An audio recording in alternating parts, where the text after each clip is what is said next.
everybody okay with that? Yep. All right. So, Dr. Dan. Thank you very much, John. Well, it's nice seeing you folks again. Always looking forward to sharing what we know as a company, and certainly some of you probably saw me in your farms at one point or the other with your poultry veterinarian. So I work for Zoetis. Zoetis is the biggest veterinary company in the world. We sell pharmaceuticals, drugs for all species, including poultry, cattle, swine, and certainly pets, right? So, but I'm big on poultry, obviously. We also sell vaccines. So basically, we sell solutions. I got my colleague over here, Dr. Steve Fitzcoy. Dr. Fitzcoy, I'm going to build him up because I'm going to use him a lot today. When you hear about cocci vaccine, more likely you're using the vaccine that he co-developed when he was in grad school in Auburn. So he knows the ins and outs of making the cocci vaccine, making it work. So I said this morning, I said, I prepared all this good stuff. I said, why should I row this boat alone? I'm going to call some of my friends. So I called Dr. Steve Fitzcoy and Dr. Jennifer Timmons, because Matt over here, I saw him at their office yesterday. I said, I guess I'll see you tomorrow. I said, oh, you're coming? Yeah, I mean, we're all about gut health solutions as well. I'd like to see what your opinion is on some of those products out there. And I said, well, looks like the pressure's on then. Then I remembered between Jennifer, Dr. Timmons out of UMES, and Dr. Steve Fitzcoy, and I've been doing some work myself too. I said, why don't we just bring the whole gang and make a collective? Instead of me talking about some other people's work, let them talk about their work, So it's quite an ambitious goal here to really talk about a really broad subject, but we will just get straight to the point. We'll get some of your questions in. What really keeps you up at night, what solutions you need. So hopefully between the three of us, we can give some clarity. So later on, I'll call on them, because this is sort of like the field of vision right here. So I want them to also step right in here to talk about products later on. So why gut health, right? So we just fed you, and now we'll gross you out with some of the pictures. That's what I do. Right? So I'll talk about what the problem is and the reason why we're zeroing in on gut health. Well, because we have a bird that's been bred to grow 69 times in 42 days. That's amazing. Okay, so you almost have a race car in here, but that race car needs some good fuel, right? Yeah. So if the fuel line is kind of clogged up, the gut, it will not realize its full potential. So when we're talking about livability, average daily gain, that has a lot to do with gut health. Obviously, I have a feeling you're also familiar with cocci and necrotic enteritis. So that really affects livability as well, right? We live in a special time when a lot of our products are no longer available for use. So you as a grower, you get a lot more responsibility staying on that straight and narrow path. There's a narrow path between necrotic enteritis, losing 500 birds a day, versus none or very little, okay? And between the three of us, we can share some of our perspectives, why things go wrong and when things can get right, okay? We're not just talking about conversion. A lot of the certifications, a lot of this process verified things has a lot to do with welfare, right? Okay, so it's not just paw quality we're looking at. It's also important for our customers now that we treat our birds in a certain way, okay? So welfare standards. So if you got good gut health, you also impact litter quality. Okay, there's less diarrhea, less wet litter, right? When there's wet litter, less ammonia. So it's all related. And of course, the big one too, we don't usually equate cocci and necrotic enteritis to salmonella recalls. When we're talking about recalls, that's what makes it in the news. It's usually several $100 million worth of recalls and lawsuits and all that stuff when people get sick. When we take care of the gut, we also take care of a lot of those salmonella problems, because we don't want the gut tearing up because it's so fragile when it goes to the processing plant. Okay, so those are some of the main reasons I think about.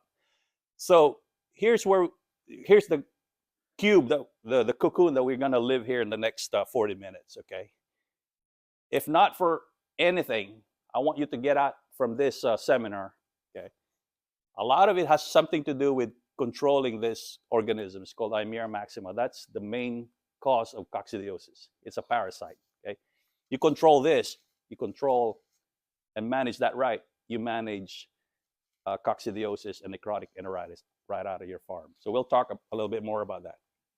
But we have some products too that are out there that can help us maintain gut health.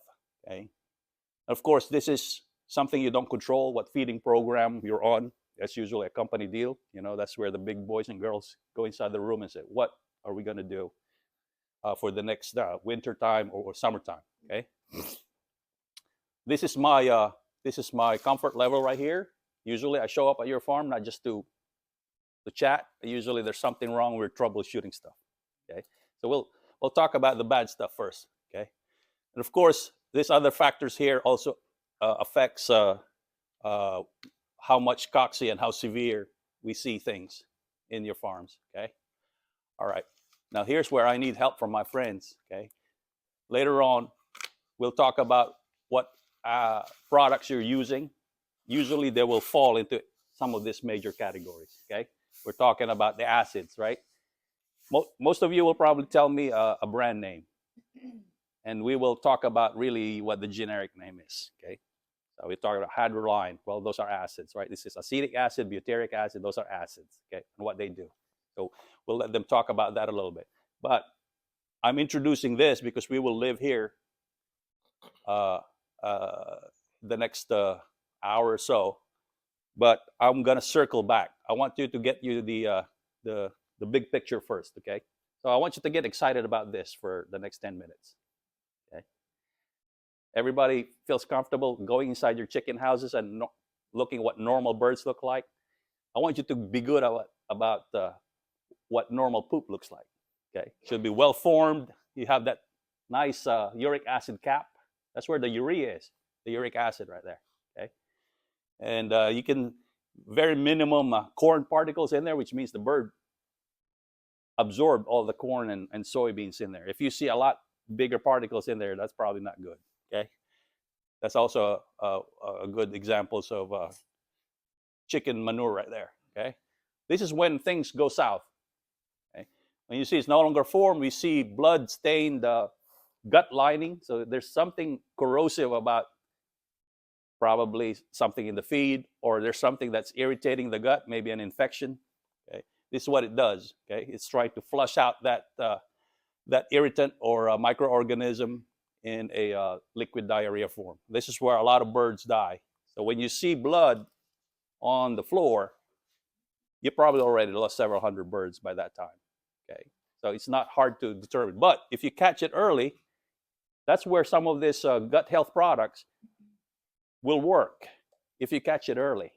Okay, so timing is also key. That's why I'm spending some time here. Okay, you have a very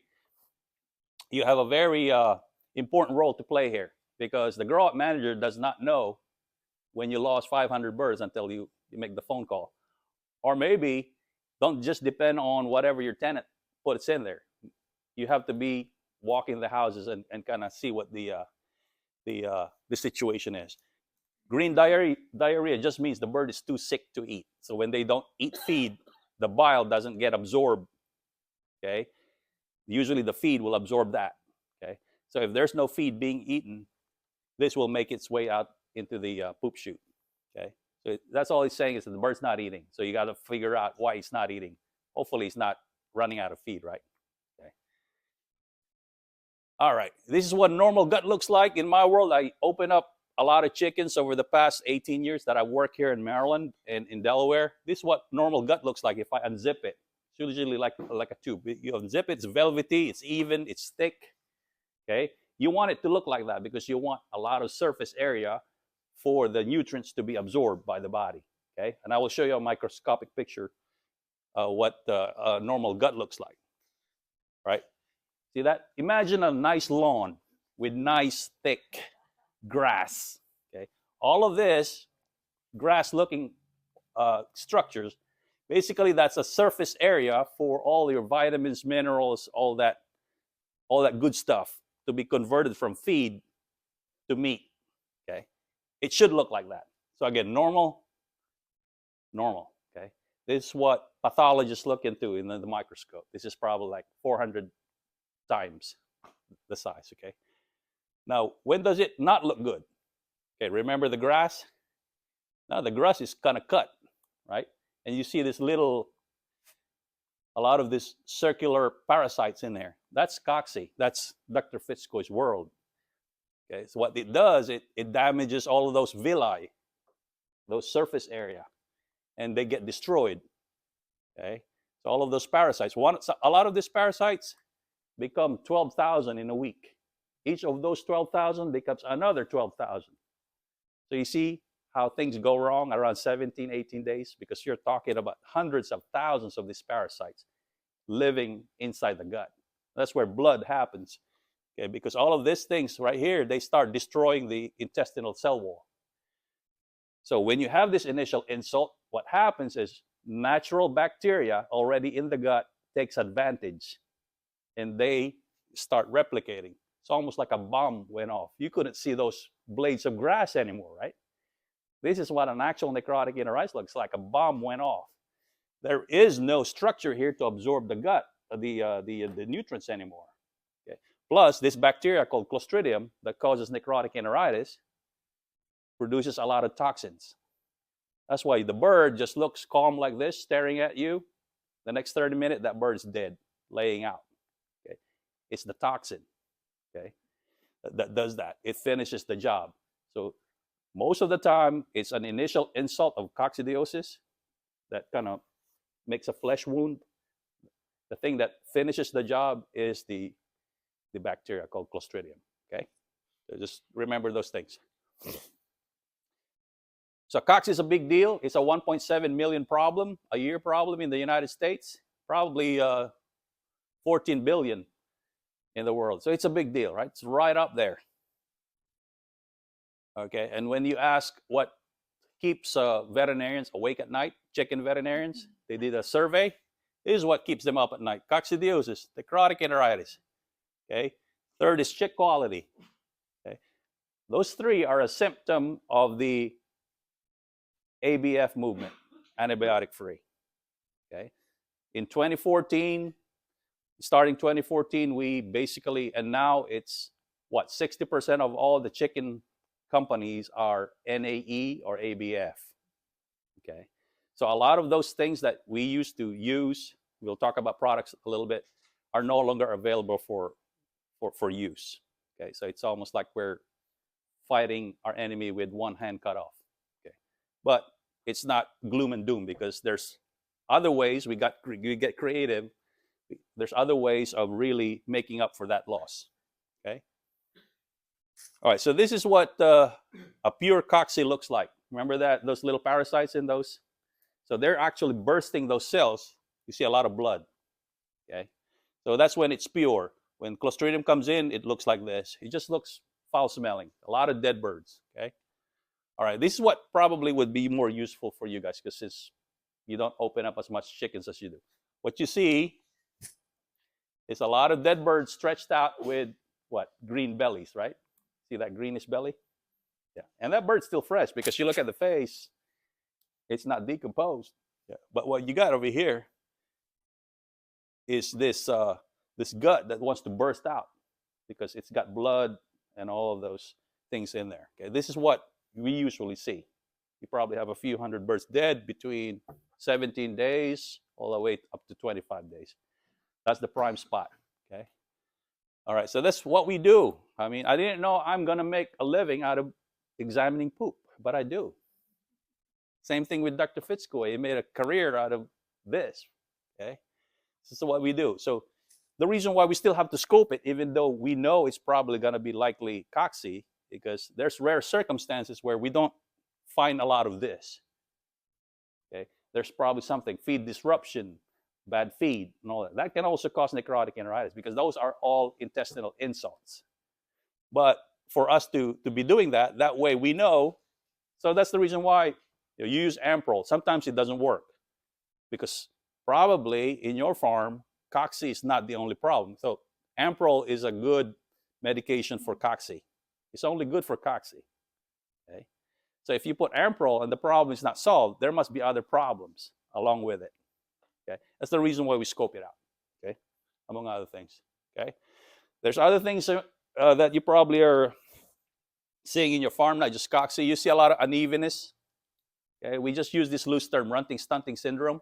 Okay, there is an infectious disease that causes this. All of the Delmarva companies I know makes a vaccine for this in the breeders. Your farms do not get vaccinated.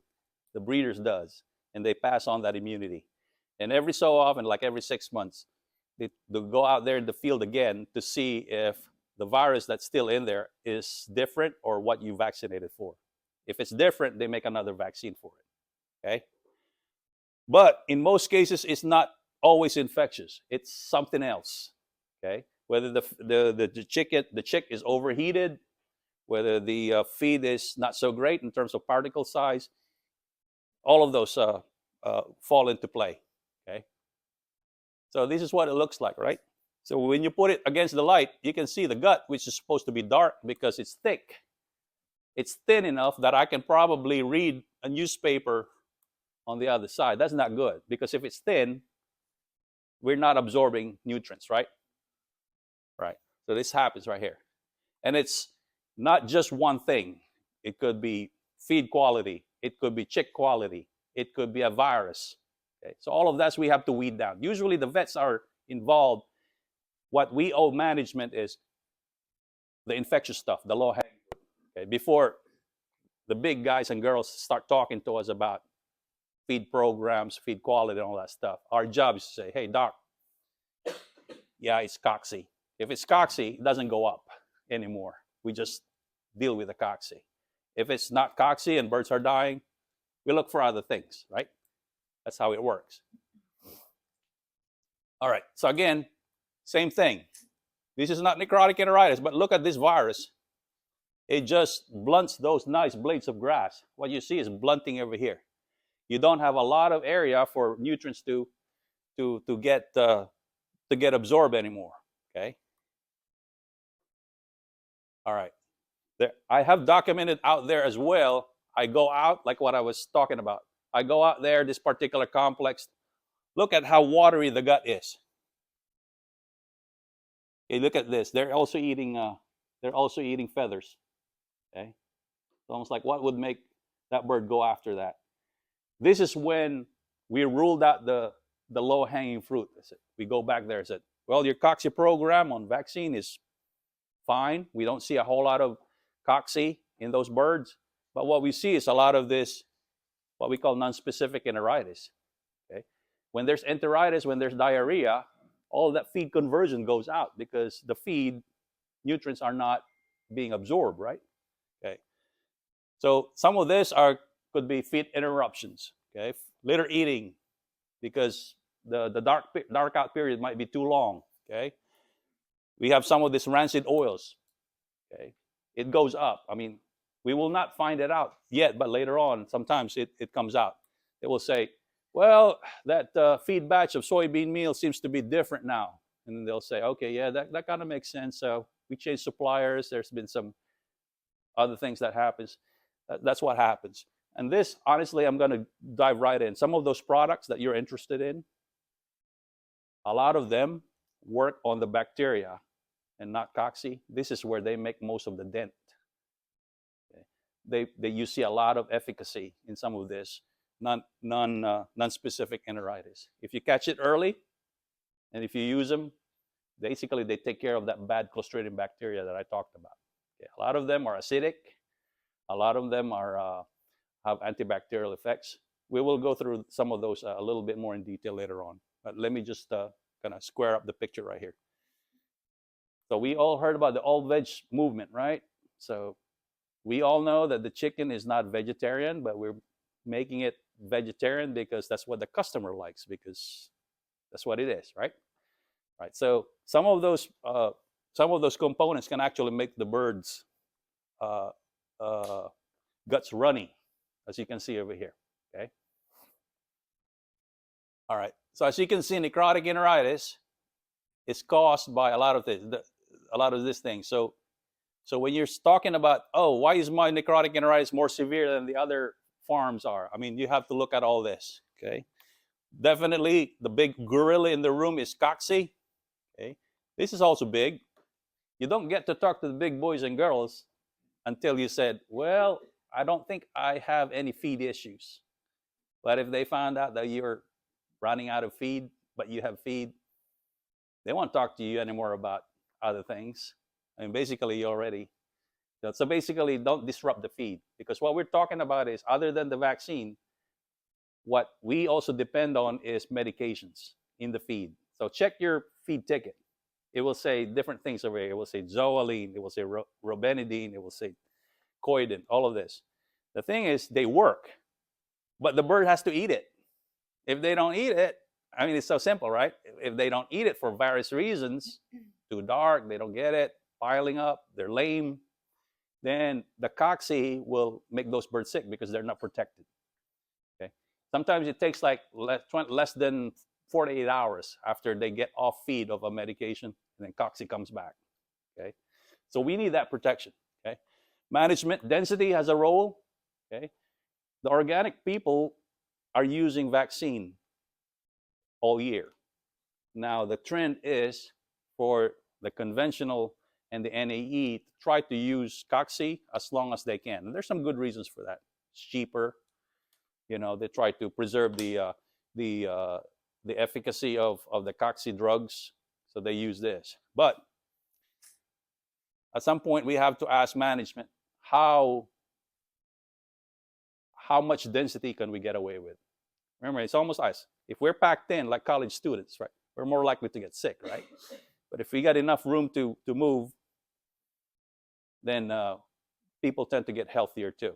Same thing with chickens. But at some point, we need to find the profitable medium right there. Okay, stress, whether that's heat stress, very common. See, one thing I found about looking at gut health, I dove right into incubation and all that thing. Now it's well documented that if birds are overheated or stressed out, the intestinal system or the gut does not develop as well as it should. Well, if they're not developed as well as they should, they don't respond well to the vaccine. They get sick easily, and they could not fight off intestinal infections.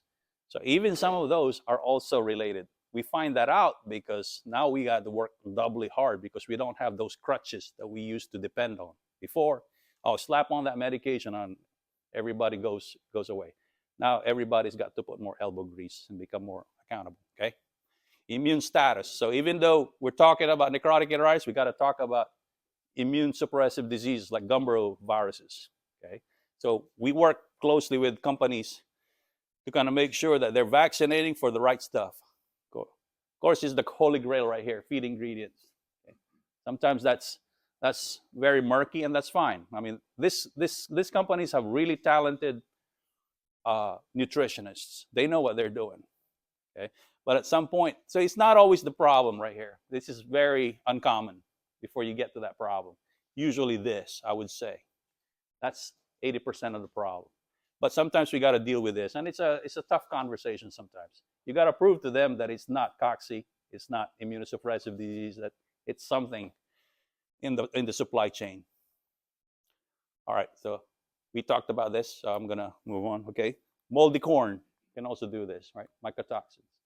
If we got a mild winter and wet weather, the corn will have more molds than usual. That impacts the gut. You certainly won't want to eat moldy bread. It'll make you run, right? Same thing with birds. Feed change. Okay, that's the reason why it happens at feed change from starter to grower.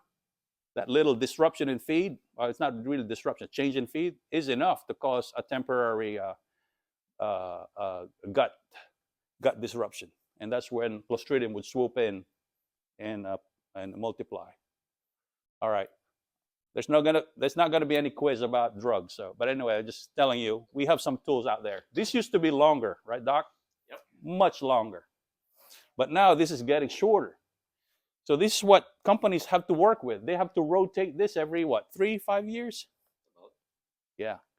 So basically, they don't want to use it all up and cause this the organism to be resistant. So Doc does a lot of that, and Dr. Timmons as well. The companies would work with them to, there's a test called anticoccidial sensitivity test. Okay? We try to run that before the company makes big decision about what cocci vaccine they use. And we do a lot of cocci testing too. I mean, we know if a drug no longer works, some of them it's almost like overnight, right, Doc?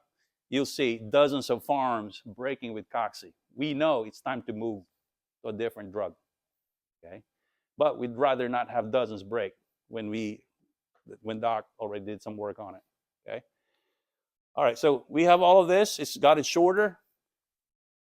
This is also an anticoccidial. It's called ionophores. Ionophores have the added benefit of also having an antibiotic effect. But the fact that there's the new no antibiotic movement, say you can't use that. Okay? So if you're NAE, you already box yourself in not using this. And you're just boxed in using this. Okay? And can I interject? Yeah, absolutely, Doc. This is where the Europeans were smart enough to start the movement, but they did not classify the products on the right, the lacellus-igmonins and all that, as an antibiotic. They are antibiotics, but not for human use. And that's the difference. We went ahead, the US went ahead and eliminated those, whereas Europe can use that. So in a way, we gave up easily to the consumer regulatory agenda. So now we couldn't use this, right? All right. But anyway, if you're a conventional company, you know what I'm talking about, a conventional company. I mean, there's two conventional companies on the show, right? And AMIC. So this is available to them. If you're NAE, this is what's available for you. And all these other products that we're gonna talk about later on, okay? So this is that. The reason why we have those antibiotics in the feed is that it controls those Clostridium in the gut. There's always Clostridium in there. There's always some infection. There's always some inflammation in the gut. There's always a war going on in there in the gut. Okay? We just don't want it to be an overwhelming gut infection. You lose a few thousand birds. What we want, even in healthy birds, this product right here, quell that inflammation, put that fire out. We just want to have a campfire, not a wildfire. This is what these things do. Okay. Now we don't have the antibiotic effect right here. That's the reason why a little bit of disruption, that Clostridium just goes crazy. He's just looking for an excuse to go in there and kill some birds. And it's in every house. It's basically a natural bacteria. All right, so this is sort of like the sad rhetoric right here. Some of the drugs that we just mentioned right here. So for example, Amprol, that was made in the 1960s. Look at the Zoeline right here, probably in the 50s, right, Doc? Right here. This is what's called the golden age. No. That particular one there, you mentioned about resistance. Within 48 hours, put it in the field and it was gone. Did not last a year. Right. Yeah. It's okay. It's okay. Yeah, but thanks, Doc. See? Make him do it, Jenny. I'm gonna make him do it because He doesn't listen very it won't come on the recording. Yeah. Oh, sorry. Go ahead. No. The point I was trying to make, Doc mentioned that some of the products do not last very long. And one, the lifetime of it was probably less than 9 weeks. They put it in, and by the time the birds were halfway through, it failed. And they had to eliminate that. So we've been very fortunate. A lot of these older ones are still around. Amprol is still around. Nicarbazin's somewhere here, still around. So they do have some life, but it's based on how we use them. So they're being spared now with vaccines. The vaccine is for what is helping to not rejuvenate, but extending the life a little longer. So this is a good segue, Doc. Stay there. So if we're using these chemicals and they take care of it, what's the value of using the vaccine? And all the vaccine So is this doing. is a good segue. No, What are we doing? well, the vaccine. All the vaccine is doing. There are two terms that are being used. That it is replenishing. Well, my terminology, it's replenishing. It is not eliminating really and truly. It's seesaw. While you're using the product, the organisms from the vaccine will be the predominant organism in the chicken house. However, if you should go back to a product which might have marginal efficacy, your population will now shift back to the population that is more sensitive, more tolerant or resistant to the drug, be in growth, in the high numbers. So it's a flux, up and down. That's all the vaccine is doing. They're keeping one population down because they're producing themselves. Doc mentioned that from one oocyst, you can get 500,000 oocysts. From one, you get 500,000. So we can imagine over 8 weeks, a lot of those organisms are there. But you go back to the drug, you're cutting back because the drug is effective against those organisms. So those will be the ones getting in lower numbers. And the resistant or tolerant ones are now growing. So one point to kind of emphasize is the vaccine contains non-resistant or susceptible of cocci. Think about this like your lawn, right? My lawn has a lot of crabgrass and all that stuff. So what do? You overseed your lawn with desirable grass, right? That's what you're doing with cocci vaccine.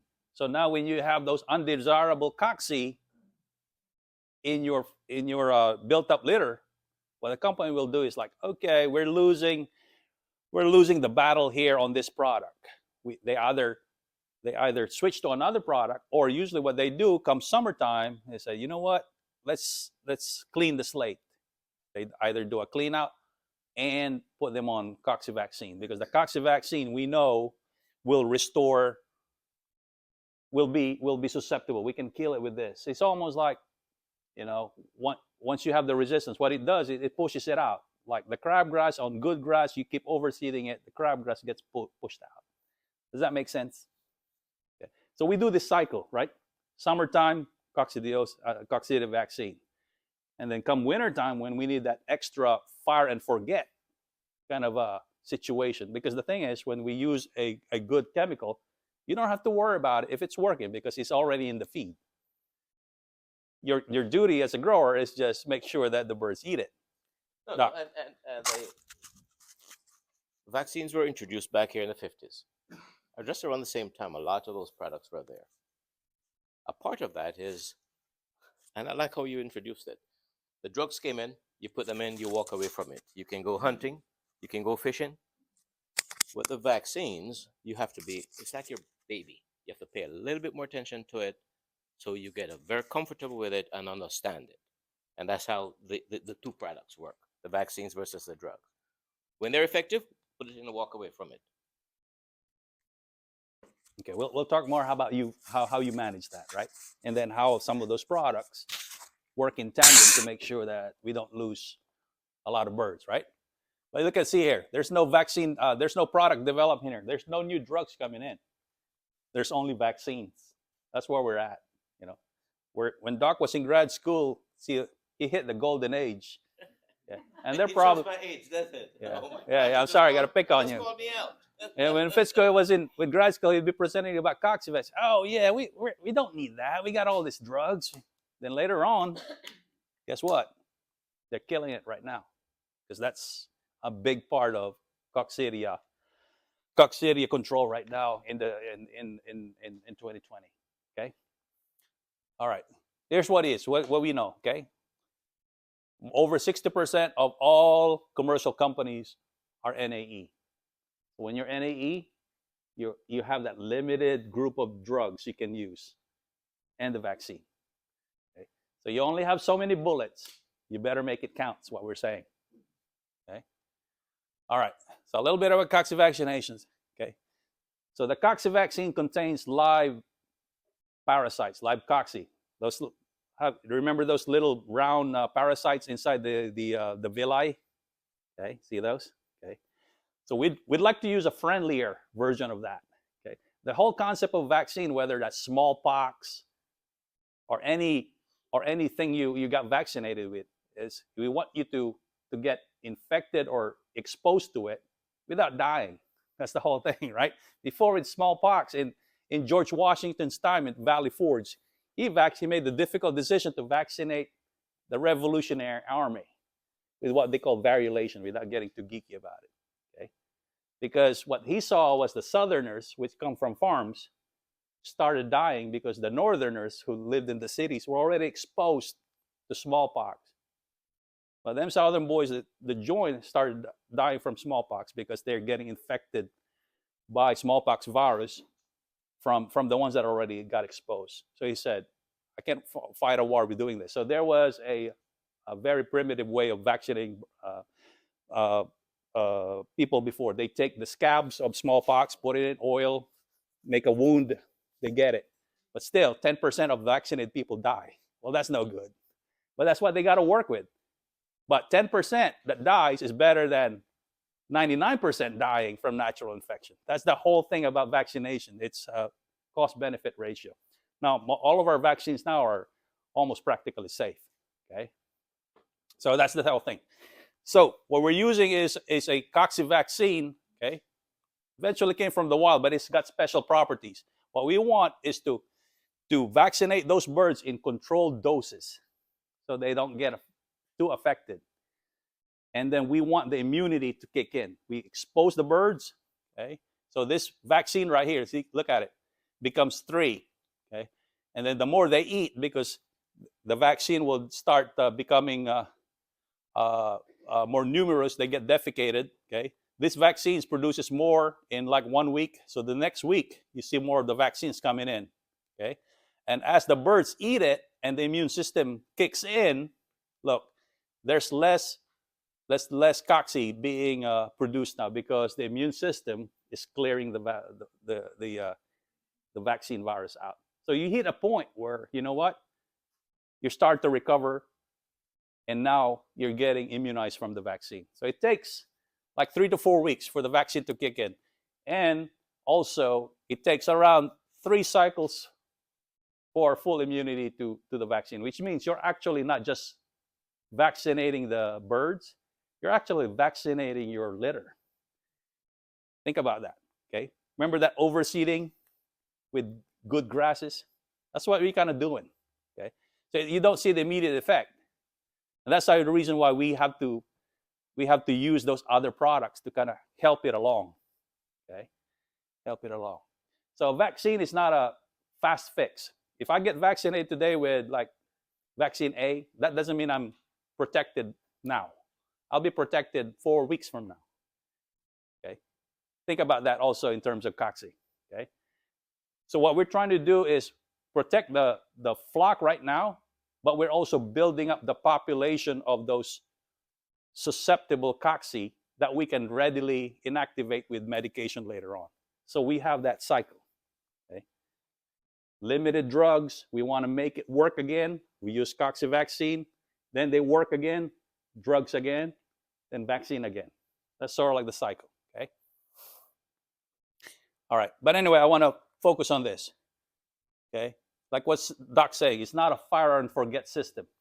There's a lot of things that can go wrong with necrotic enteritis on vaccine, so you need good management practices. The litter condition has to be right. The gut has to be right. The bird has to take it. We shouldn't be too greedy on density, okay? We shouldn't be too long on brooding, okay? Do you have any questions at this point? I think this is a good place to kind of, yes, Far. I was just going to ask you that question. So, vaccine cycling is 0 to 7 days. So, usually, depending on how big the brood is, some people brood for 7 days, some for 8, 9, whatever they do. What's the best practice on brooding if you're getting vaccination? I knew you were going to ask me that. You know what I'm going to do? No, that's fine. No, this is a great question. Doc already is being asked that question for several decades now. What would you say to that? Mike. She's going to tell me again. She reached for the mic. That's a question. I was told not to say it's a good question. But however, It is a good question. it is a good question. And the 7 days versus 10 days versus 3 days. He showed the life cycle. It's 5 to 7 days, depending on the species. But let's use an average of 7 days. Yeah, 7. So it goes in 7 days after they start producing baby cells, daughter cells. If you have all the birds in a confined space, 100 chickens in a confined space, and each bird is putting out, say, 3,000 oocysts. So 3,000 times 100, that's a lot of oocysts in that little space. If you allow them to stay there for an extra 2 days, because it takes 48 hours before those oocysts that come out at the back end, before they're infective. It's not like a virus that you can walk out of here and take the virus to your place and get your chicken sick. Coccidia, you need 48 hours, 36 to 48 hours before they can become infective. So if you allow those organisms, those chickens to stay in that space for another couple of days, that's what I'm saying. 7 is not bad.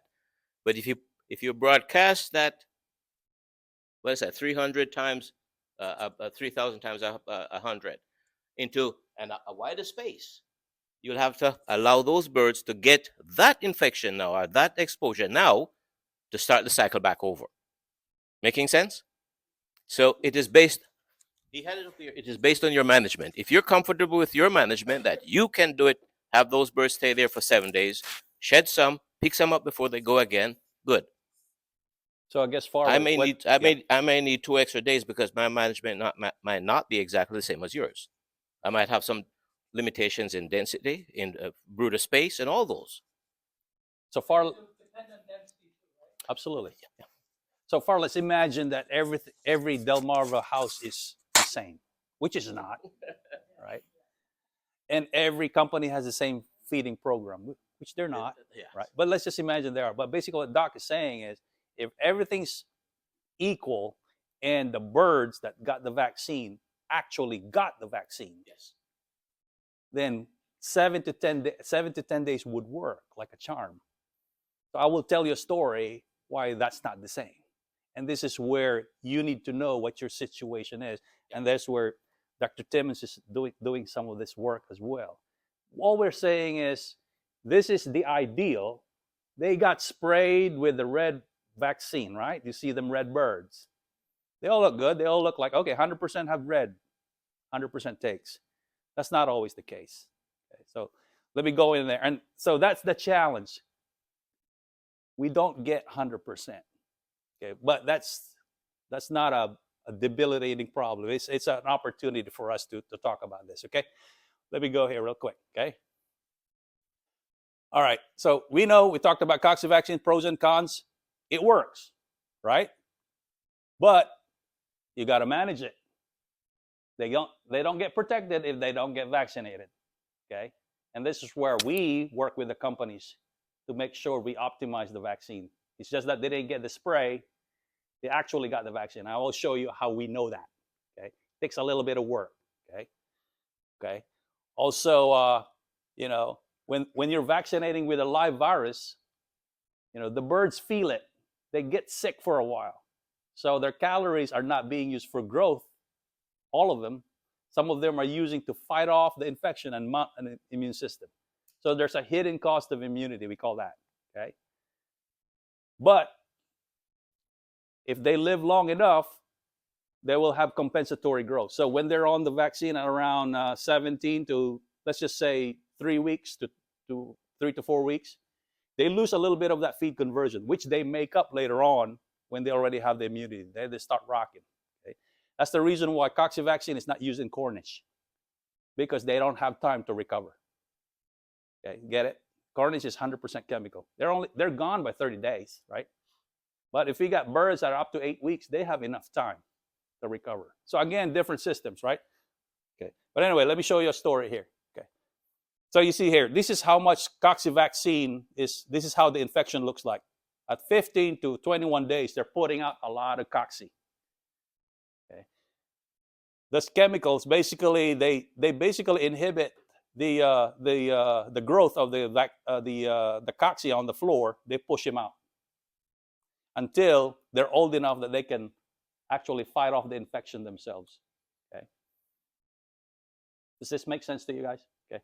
Basically, what we're saying in a crude fashion is, I'd rather see 100 birds die here at 15 to 17 days than die at market weight. Okay. Take your lumps early. Okay. We don't want a smoldering fire. Is that making sense now? Sort of like in a simplistic fashion, but I keep looking at my guys over here. Take that lump early, take the fever, and get the immunity. Okay. All right. What's wrong with this picture, guys? Okay, a little bit of interaction now.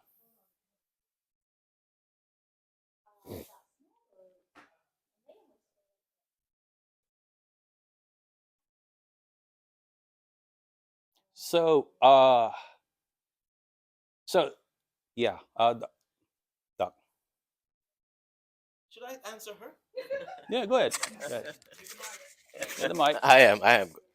No, and what we found, and it goes back to what I said. We have gotten a better understanding of how to manage. Years ago, it's the same organism, same vaccine. We did not fully understood how to manage. What we're now finding out that recovery, I think Doc stated 28 days, you've got that compensatory performance kicking in. And we're seeing less about it. And for the loss that we are now having in the early exposure to the vaccine is not as great as it was in the past. Same number of organisms, same everything. The bird type has changed, our management systems have changed.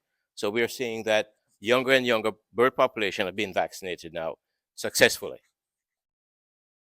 So it's all going back, and all the pieces we're putting back together. Same vaccine, same species, same numbers. The only things that have changed, bird type and our management practices. Okay. So, one thing you need to remember about cocci vaccination, we don't just depend on the birds to get the vaccine through the spray. Basically, we're hinting at that we wish it's 100% they get it, but they don't. So let's just say 70% got the vaccine. Pretty good, right? Where's the 30% going to get it from? Exactly. Out of the litter, right here. And that's the reason why, it takes 2 to 3 cycles for that to build up, and the remainder will get it from here, okay? And then they will get 100% vaccinated. The thing is, if you cut the centers right here and put new litter in, and you don't mix it, well, we have a situation what we call new litter syndrome or new house syndrome.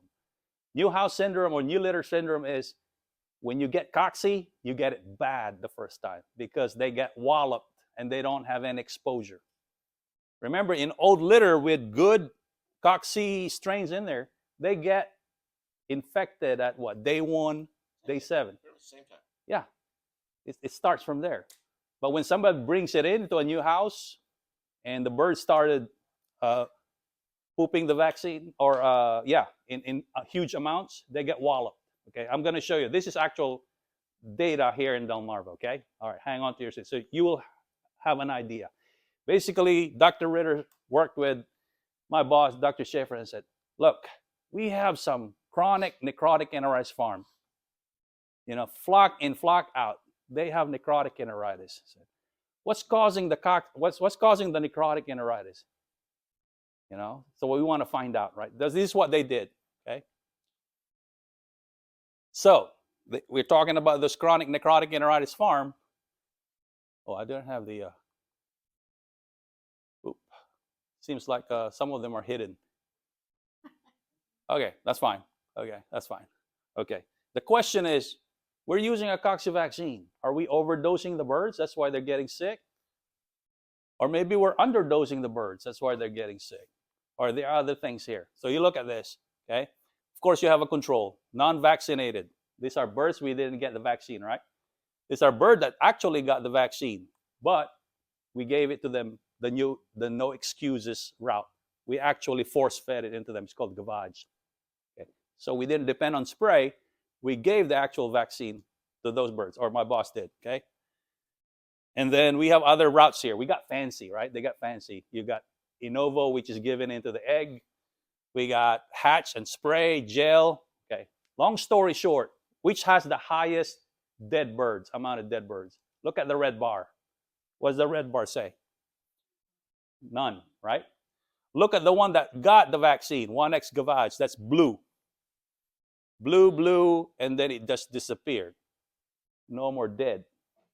If you gave it right. Okay. So the vaccine is not the problem. If you gave it to them 100%, those birds will be fine. Okay. What didn't show up here? We used 5X dose, and basically they were just fine. Okay. There's no issue of overdosing. Okay. Here's what we got, which is the highest mortality here, second highest, the green one, right? Okay. When we gave it to the egg. Okay. It's just that the birds were not getting the vaccine. I'm going to show you the evidence right here, and Far will relate to this one, okay? So it's bad if you don't get the vaccine. Can we agree on that one? okay? Because the wild virus inside that house is gonna make those birds sick. Okay? Dan, you need to say here that no drug was used here. Right. So this is, yeah, no drug was used with this. Okay. Okay. Here we go. All right. So now we got specialists like us, and Jennifer has gotten so good at this too, on counting the number of cocci in the poop. So there's actually this, okay? So after those birds were vaccinated, okay, I think they took this like a week after. And then those birds, we took poop from them individually. We brought these birds to the lab, okay? And we put them in little cartons, okay? So after 7 days, and then we let them poop. And then we counted how much cocci is in there. Okay? Bottom line, I'm just gonna get straight to the point. The birds that were gavage, look at them. They get like 400 oocysts per well, this is times 4, right? So basically, they get vaccinated, they start making a lot of the vaccine cocci, okay? So this is good, 100% coverage. When we're using Innovo, look, only what?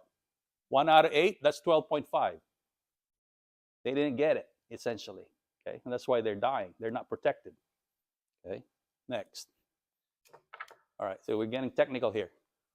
When you use the spray, it looks like they're red, but look at what we got. Only 1 out of 8, 12.5. Very low coverage. Are you still tracking with us? Okay. So you see now why it's tracking with mortality, okay? Now the other species here are there, but maxima, again, is the important thing. It's the big gorilla in the room, okay? All right, gel.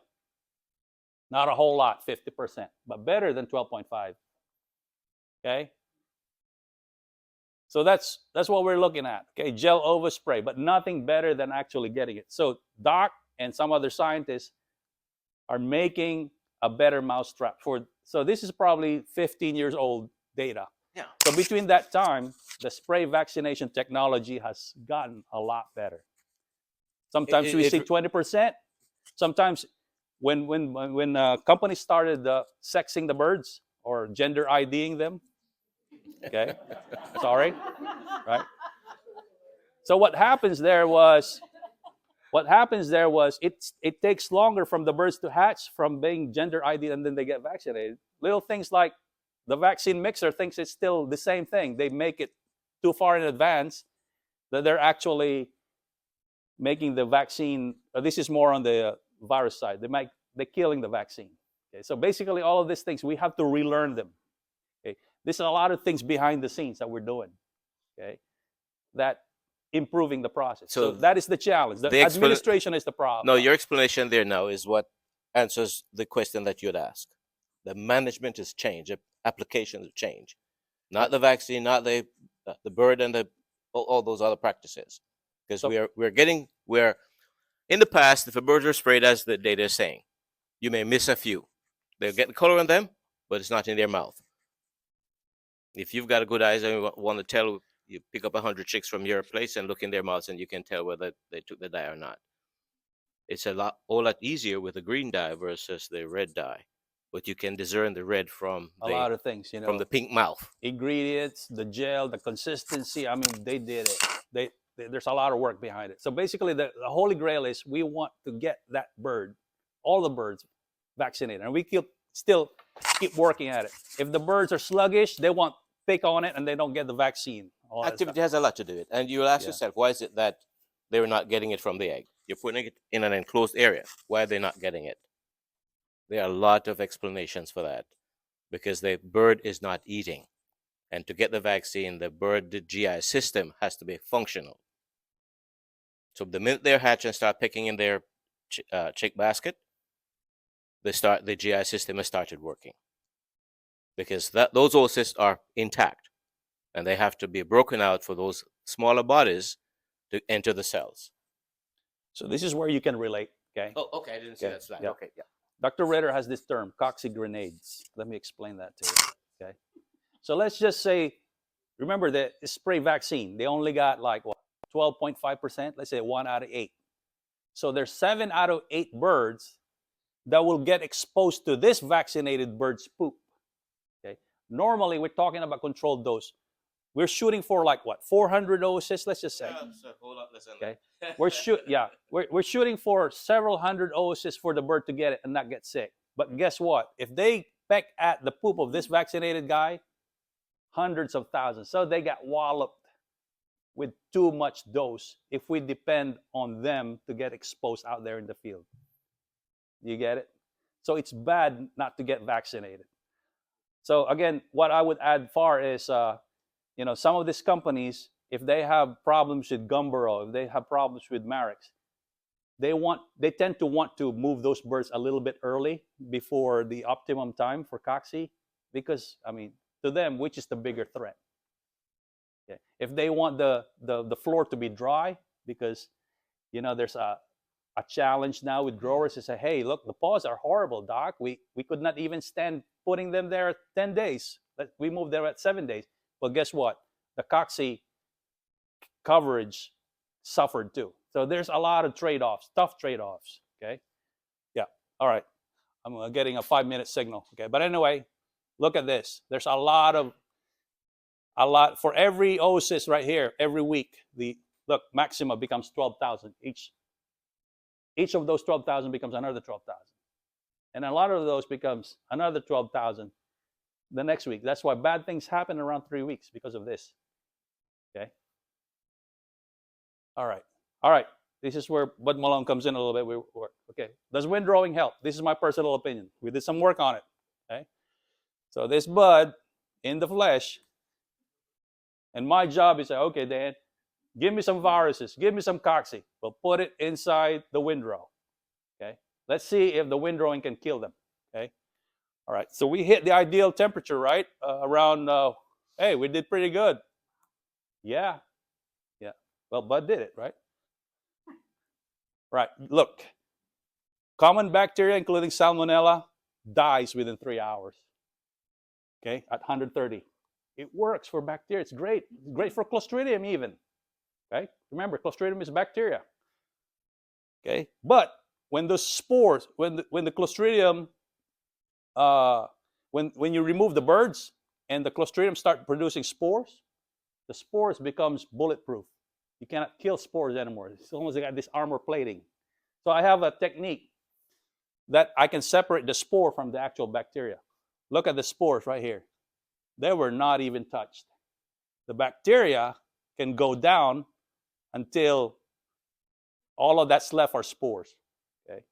So again, it goes down to basically if you want to do windrowing, do it as quickly as you can after the birds move, because those Clostridium becomes spores. Then we couldn't touch them anymore.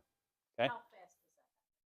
How fast does that happen? Bud, refresh my memory. I'm not sure how long it takes. It's not immediately. I don't have an answer for that. Yeah, I would say several days. Because the thing is, the Clostridium or any bacteria has to be threatened for it to become a spore. So what's the threat? Usually desiccation. It starts to become dry. I'm no longer inside the bird. I better become a spore. As soon as you get the vegetative state in heat, right, the better off you are. Yeah. Right. Okay. So, all right. Good. Okay. Good. Yeah. All right. So, the normal viruses, you can easily kill them. Some viruses are harder than others. Okay. So even though I could not kill completely the Gumboro virus, at least I can kill some. Some is better than nothing. Okay. So windrowing, if done right, can kill a lot of bad bacteria and viruses. That's what we're saying. Okay, cocci. Okay, so I put this cocci vaccine, I put this cocci bottle on top of our 12 inches inside the cocci, inside the pile. Guess what? And then I fed it back into birds. See what I'm doing? I got an infectious cocci. It's in a bottle. I put it 12 feet inside the windrow. And so the windrow cooked that vial. And so when I fed it back into the birds didn't come down with cocci because there's no live cocci. Okay. Now, if I put it outside the house, I just put it on the wall. Okay, look, the birds are still having blood. So that ambient temperature does not kill cocci. You know this. Yeah. That cocci can be there for weeks. It's still going to infect them. Okay. Now I put them on the windrow surface. They still have cocci. So what is the practical implication? Turn the pile, right? Get as much as you can. Because if you turn it and you heat it, it will kill most of the cocci. You will not kill them all, but this is a numbers game. You kill most of it, you don't have a whopping dose hitting those birds at day one. Okay. All right. So again, we didn't have time to really flesh this out, but what I would like to do is kind of wrap it up and maybe ask some questions, and then we will address it as a group.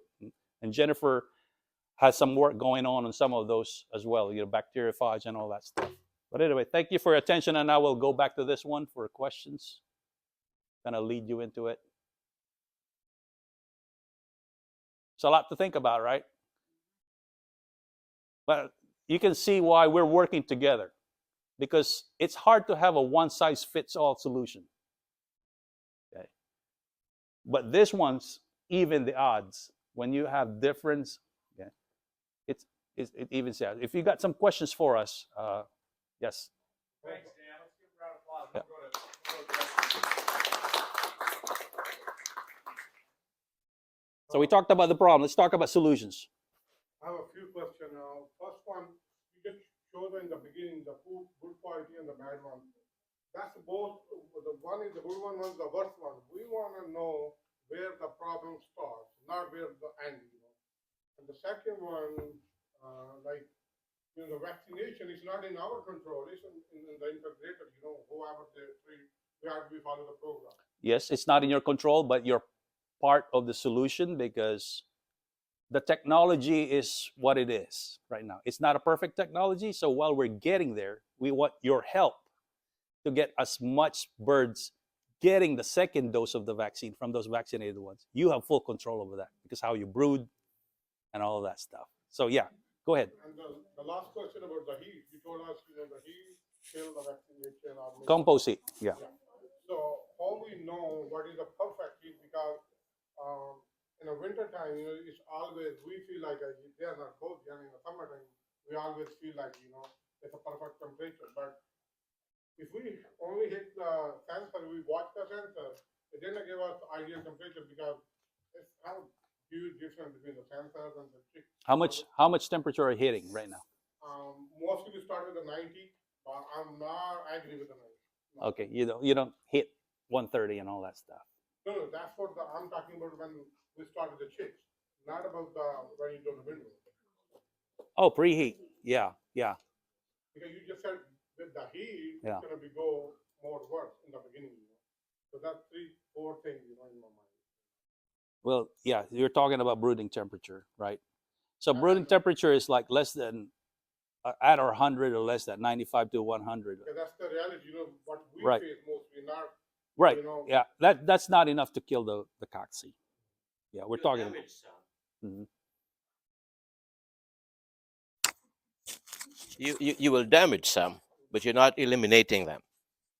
You're not eliminating them. So don't worry. whatever they show, push up. We do the same thing, it's not like we have a knowledge. They just push us, we have to follow the program. And that's fine. You got to trust them, because we're working with them. Yeah. See, We all of the push them technology. too much, actually. Yeah.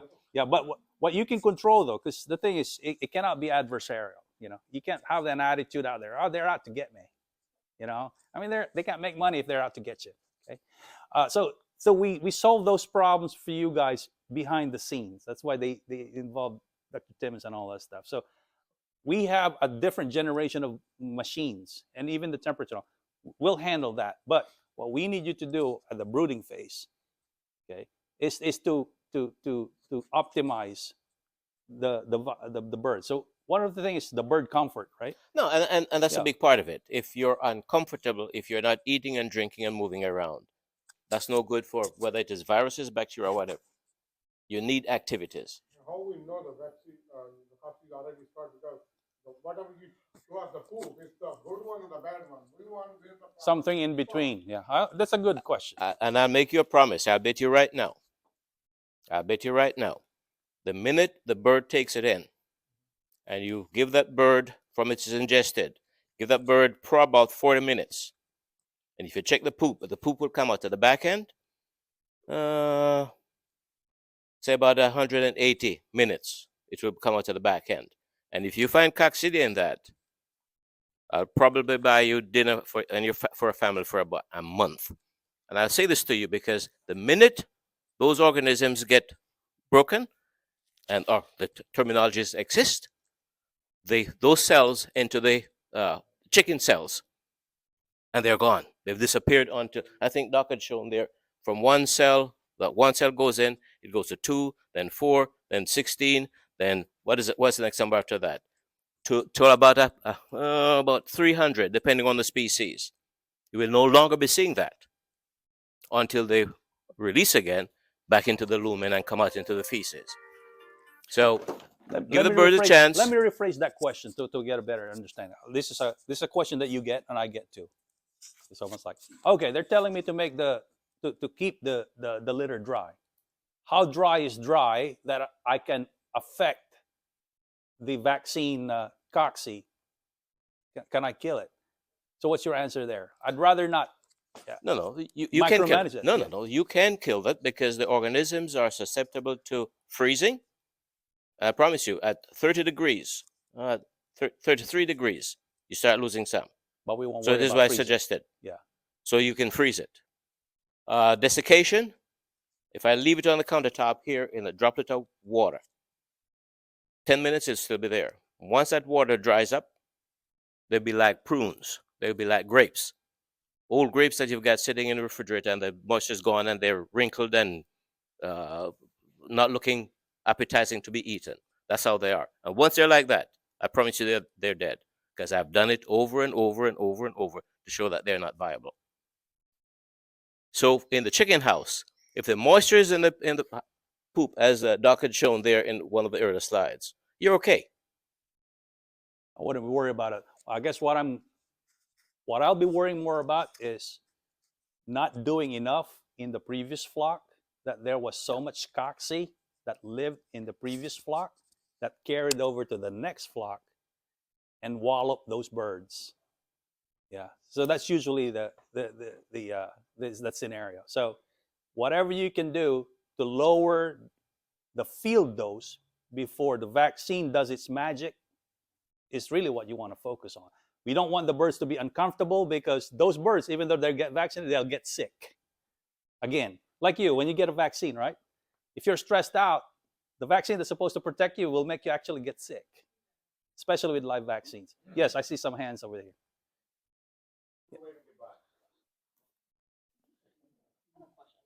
Uh-oh. Okay, go ahead. For example, like if Jennifer. you're doing a total clean out, Yes. then what happens to all those previous boxes no longer there? How do you restart and regenerate them? Right.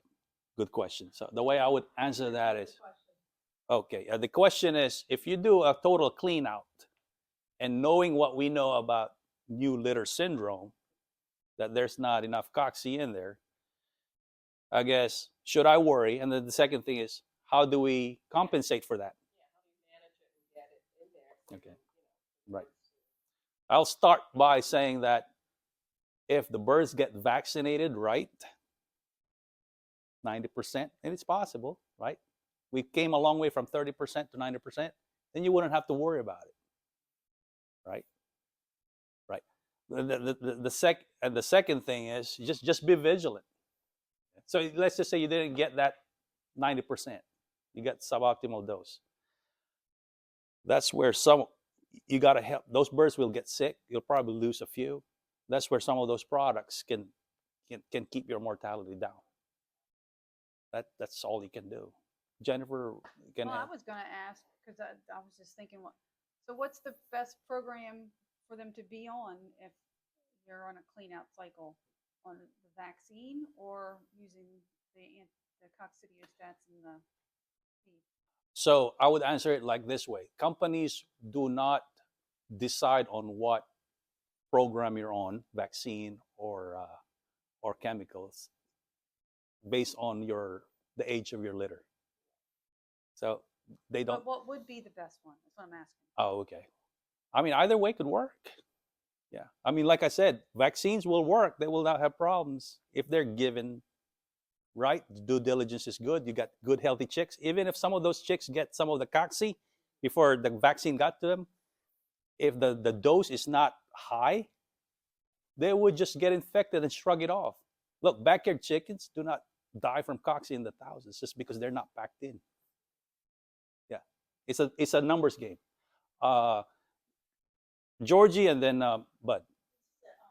We talk about moving the birds out of the beach. One of the things that it just plays into it as well is that we feed all this feed to the day the chicks come. The genetic potential causes them to wait by week. Yes, ma'am. Some growers prematurely take away that extra feed space out of fear of, but you really need to have all that feed space to move them down. Have them eat more litter. So that's just a management technique that the grower needs to be mindful of, that those birds are fed long enough. If you're holding them in that chamber, you got to keep it up. That's a great point, right? If feed is not available to them, they'll start pecking at the litter. And look at that, how much cocci is in the litter, right? So that is in your control. That's okay. So you make the feed available to them so that they don't peck at the litter and get cocci too early. And as you might refer to the house, you have control or at the end of the house, you got to get birds to that control. Otherwise, you've got areas of the house that may not. That's right. Right. And we're not already talking about, so intake. They got to get to the feed. So even though we're saying, oh, chemicals are great, fire and forget. But if they don't eat it and they eat the litter, they're not going to get protected. Yes, Bud. And then the lady behind you. Not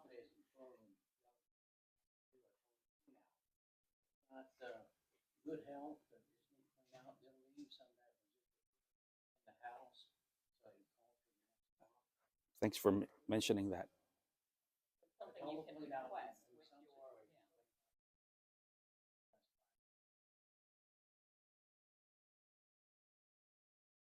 So again, that term, one term that is balance.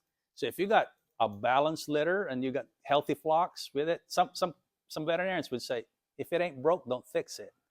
But there's marketing stuff that say, hey, we got a clean litter, all that stuff. But there's a lot of houses too that has got a lot of baggage, viruses, bacteria, and they can benefit from that. But the thing is, like you saw that cutout center, if you have to, just mix it in. So you get a little bit of cocci. The whole thing is all about reducing numbers. We're not thinking of killing every cocci, bacteria, virus inside the house. First, you cannot do it. And secondly, it might not be wise to do so because we call it pre-immunity. Yeah. Yes, ma'am. Is there an age that they quit making this? About 5 days old and start reproducing, possibly that. Let's just say every week. There's a new generation of cocci being put out on the floor. Is there a time that they stop this, or they just continue their life cycle? Oh, good question. Yes. Usually when the immune system kicks in around 4 weeks. Okay. Very sharp. That's a good. Okay. See this? Okay. This was vaccinated, right? Peak of infection is between 15 and 21, and guess what? Look, day 25, it went down. Not because it magically went down. The immune system says, "Yep, I recognize that infection. Now I'm ready to deal with you." Good question. Yes, sir. Small brood chamber before 7 days. Yes. So again, there's got to be a reason why somebody pushed you to move it a little bit earlier. Maybe you got previous disease challenges. That's what I can picture. Okay. I have, It's not 40%. yeah, Yeah. I have, 33%. I Yeah. have the same thing he has, Right. and I'm recommended 6 days. I normally hold it to 7 days. Is 7 days a good time? So I'm gonna be like a politician, right? Ready for my answer? It depends, right? Because you cannot. Yeah, I know growers usually look for that magic bullet, silver number, silver. It's not a one size fits all. If you think you're getting hurt from too long, move it down a little bit. If you think you're getting walloped with too early of what do you call it? If you move them out too early, you know how you know that you moved them out too early? Because you're getting coxy here, right? So you know that. So maybe, yeah, Just experience. right. And that's the only thing you can control. You have no control of how well they got vaccinated too. Sure, sure. I mean, there's consideration. It's wet weather and all that stuff. It's already slicking, right? So you gotta address the more immediate problem. And I think that happens. Birds are slicking up. It's a welfare issue, right? So okay, let's move them, right? And then you go to Matt and say, "Hey, Matt, what you got over there for guts? Because I'm expecting a little bit of a rough ride here, because I don't think they got vaccinated." That's where those products. Where that's when you need it. When there's no, because there's no ideal situation, honestly. So most, Go ahead, Mark. so most growers run into toxin right between when integrator is changing from feed to vaccine, and they need that, they're cycling off. They run into necrotic. Yes. Okay. Well, Yeah, I would put in your favorite acidifier. Usually, the acidifier is good because here's one thing too: the cocci does not necessarily kill your birds. It's the necrotic enteritis. See the toxic bacteria. Okay, so you lower that population down. You acidify the water. You make sure those birds are not stressed with some cold environment disruption of feed and all that stuff. They don't run out of feed, so that the intestines are not disturbed. All of those things, what you're saying, you're hedging your bets against the Clostridium killing your birds. Okay? Let the cocci do its thing. Let the cocci do its temporary damage. What you want is that you don't want the Clostridium to bloom and kill your birds. is there anything we could do even before that? Like anything that we could add into windrow piles or spray with it to avoid even getting there or minimize the damage? Yeah, minimize. I like that word. Yeah. There are some probiotics that one complex is putting it inside in the windrow pile. It's a bacillus product, and so actually does a lot of things. But that's a premium brand, so probably some of the other least cost. It might be a little bit more of an expensive option. Go ahead, Matt. That was something I wanted to ask about the litter. Right. There is a few products out there that have microorganisms, probiotics, enzymes that you can add to the litter that's supposed to help the litter. Does that hurt the cocci? No. It's just basically you're managing the Clostridium. So if you're lowering the bacterial load, Hopefully you don't have a whopping dose of cocci that what you're doing on the Clostridium doesn't matter. You know what I'm saying? Yeah. And that probiotic would that fester in litter just like oxy and help us in long term? Some do. The bacillus produces spores, so it does that. Lactobacillus, which is, you'll see some of those as well, doesn't. That's why it's giving inside the water. You have to keep it cold. So some are user friendly, some are not. All of them have uses. Yeah. Right. Right. But here's the deal. I mean, the biggest gorilla in the room is cocci. Okay?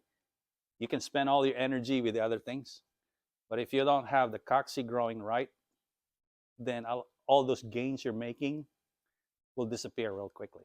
That's the reason most of my talk is cocci heavy. So I hope you didn't leave here disappointed without products, a lot of product discussions. But let me ask this question. I'll ask John first. Which is your favorite go-to, if you have to, on products? Which is your best bang for your buck?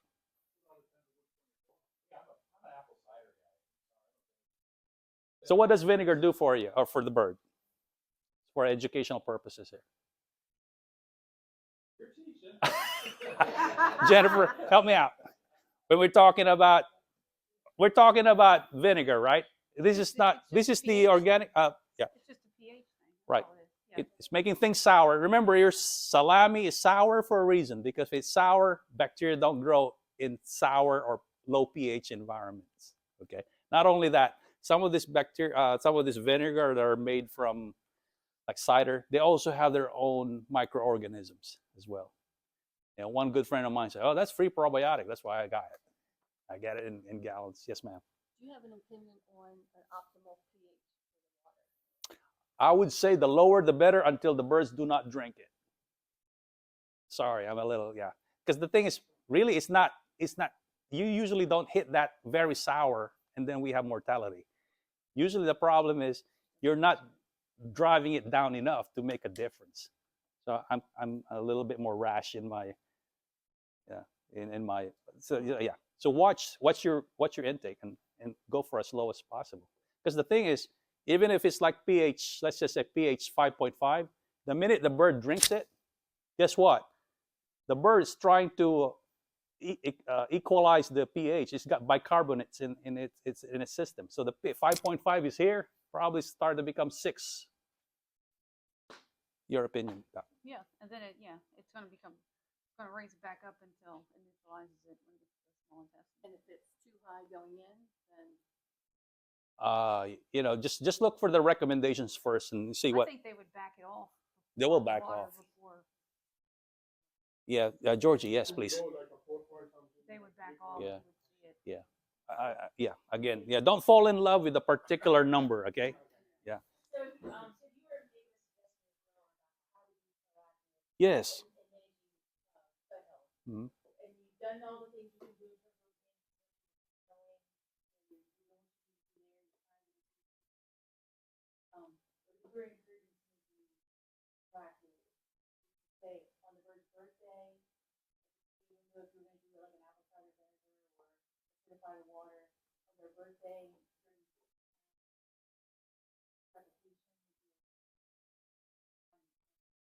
So yeah, exactly where the vulnerable stages are. You know, when you know that the birds have it rough a little bit. Yeah, I agree. Doc, talk to us a little bit about bacteriophage. Oh my gosh, what do you want? So Doc is working with some of this bacteriophage. So you see this bacteriophage right here. So yeah, What's that? it's a little yeah. I know you guys want to leave. So I've been doing some work with a bacteriophage. To my knowledge, I don't know if there's any of them commercially available, but what a bacteriophage is, it's a Yes. virus for the bacteria. So it kills it's a virus that infects the bacteria. So and what it does is through the cycle of the phage, it produces an enzyme that breaks the cell wall of the bacteria, so it kills it. And we've been doing some work with a bacteriophage that they have grown it in yeast. So they put it in, it's through ARS. It's a product that they're looking at. It's through a grant that we were doing.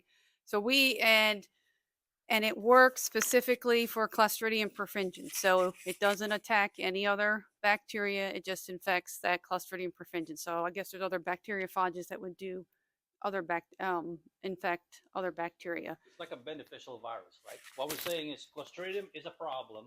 We found a virus that kills Clostridium and doesn't really hurt the birds.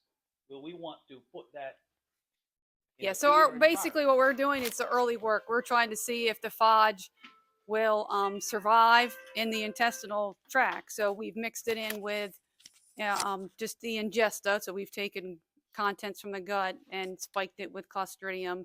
Then we mixed it with the phage to see if it would decrease the Clostridium levels.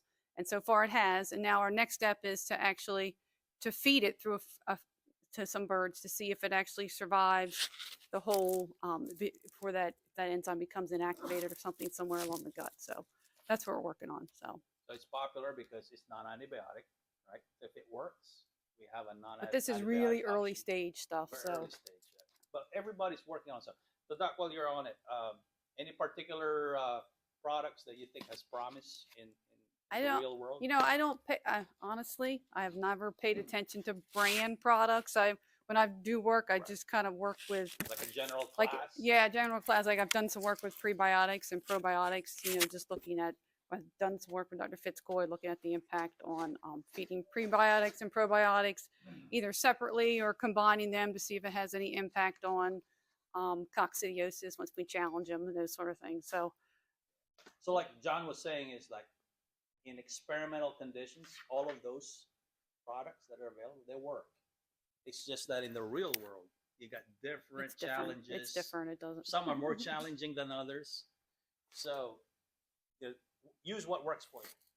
Thank you. What about something as simple as peroxide for bacterial challenges? Peroxide does not linger, so it's good, but when it hits dirt or biofilm, it just gets inactivated. And peroxide is hard on metal. Thank you very much. Sorry, we dragged that out too long, but hopefully it was beneficial for you guys.